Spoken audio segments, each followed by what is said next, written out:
بسم اللہ الرحمن الرحیم۔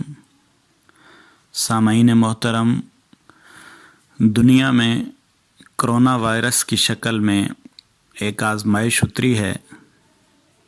پوری دنیا خوف کی کیفیت میں اور بے بسی کی کیفیت میں ہے۔ ہمیں چاہیے کہ ہیلتھ آرگنائزیشنز اور گورنمنٹ کی طرف سے جو باتیں ہمیں بتائی گئی ہیں احتیاط کے لیے، ہم ان پہ عمل کریں، احتیاط کریں تاکہ جلد از جلد اس بیماری سے چھٹکارا پایا جائے۔ لیکن ساتھ ہی ساتھ ہمیں یہ بھی دیکھنا ہے دوسری طرف کہ اللہ تعالیٰ ہمارے لیے کیا تنبیہات فرماتے ہیں قرآن پاک میں۔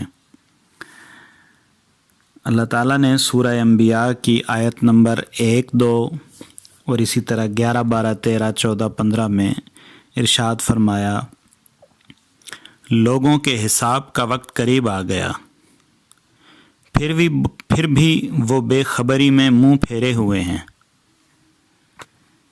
ان کے پاس ان کے رب کی طرف سے جو بھی نئی نصیحت آتی ہے اسے وہ کھیل کود میں ہی سنتے ہیں۔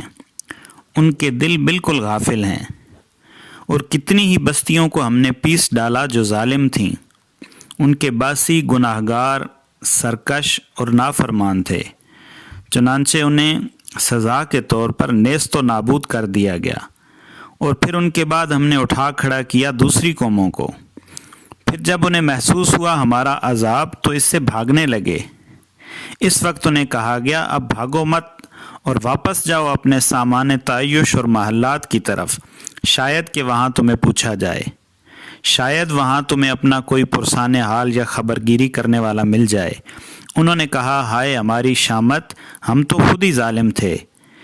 پھر وہ بار بار یہی کہتے رہے، یہاں تک کہ ہم نے کر دیا انہیں کٹی ہوئی کھیتی اور راکھ کی مانند۔